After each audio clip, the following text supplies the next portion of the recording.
Welcome back everyone to another episode of UK Space News. This past week saw OneWeb launch their latest batch of satellites, Astroscale released their latest plans for robotic space debris removal, the Rosalind Franklin rover is back on, we jump on board the ESA JUICE hype train, and Leicester becomes a space city. Plenty to dive into for sure, so stick around and let's get going. Alright, lift off and the clock has started. Alright everyone, we start this week with OneWeb. On March the 9th, OneWeb Launch 17 saw 40 new satellites blast to orbit on a SpaceX Falcon 9 rocket, taking off from Launch Complex 40 at Cape Canaveral in Florida. This latest batch of high-speed internet satellites was the penultimate launch for OneWeb as they look to complete their Generation 1 constellation. It takes the total number of satellites for them to 578, with a total of 648 planned. Of those 648, 40 satellites will serve as on-orbit spares, should anything happen to the remaining 608. This launch marked the 13th mission as well for Booster 1062, which landed back at LZ-1 a mere 8 minutes after launch. The second stage then carried the satellites to their orbital positions over the next few hours. Each satellite has a mass of 150 kilograms and utilizes Busek Hall effect thrusters to maneuver. They operate in the 12 to 18 GHz Ku band spectrum, meaning they're capable of delivering internet speeds of up to 8 gigabits per second. The next launch is due to take place around March the 26th on an LV-M3 rocket from the Satish Dhawan Space Center in India. All going well, that launch will complete the constellation and enable OneWeb to provide high-speed internet access around the world, similar to SpaceX's Starlink and the planned Amazon constellation, which nobody asked for, but I guess Amazon are looking to provide high-speed internet shopping to remote areas. I just wonder if Prime Next Day delivery will be available too. Interestingly, OneWeb and Amazon have just entered into a partnership to enable cloud-based connectivity. Next, Astroscale provided an update on their next-generation space debris removal spacecraft.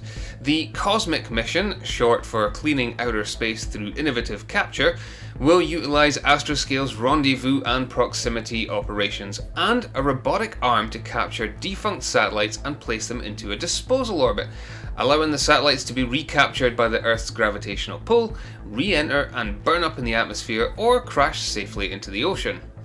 This follows Astroscale's previous ELSA D mission, which completed an on-orbit rendezvous demonstration last year. Working towards a launch in 2025, Astroscale are working with 10 UK-based partners including MDA, Thales Alenia, Raytheon, Goonhilly and more to build and launch the craft. The aim is to send the craft into orbit and rendezvous with 2 defunct British satellites, capturing them using a robotic arm, which will likely have strong electromagnets embedded in the end and safely deorbit them. It's similar to a plan by ClearSpace, and this aligns directly with plans by SpaceForge, whose aim is to demonstrate on-orbit manufacturing.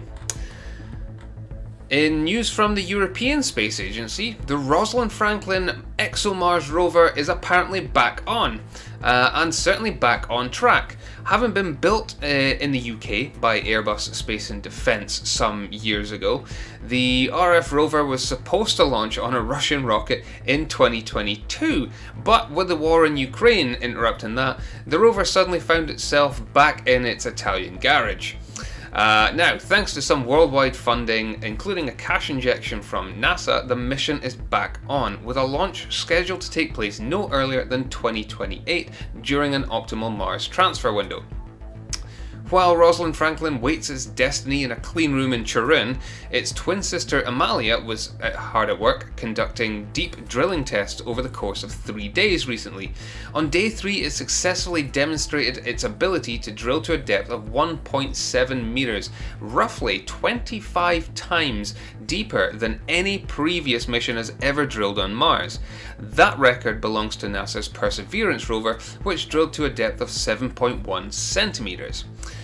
The mission was also supposed to carry a Russian lander that would deploy the rover to the surface. However, the European Space Agency have now suspended all cooperation with Russia as the war in Ukraine rages on, and they will instead turn to other partners across Europe and the world to build a new lander, with the UK positioned uniquely as a potential candidate. Now, talking of ESA, we're only 1 month away from the launch of the Jupiter Icy Moons Explorer mission.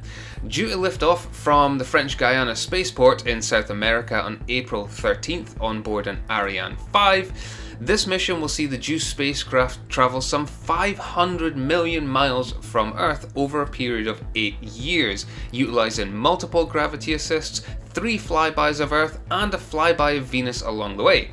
It's due to arrive in Jupiter's system by 2031, where it will then spend the next few years taking detailed studies of Jupiter and travelling to 3 of its moons, Ganymede, Callisto and Europa, becoming the first spacecraft to orbit a moon within the solar system that's not the Earth's moon.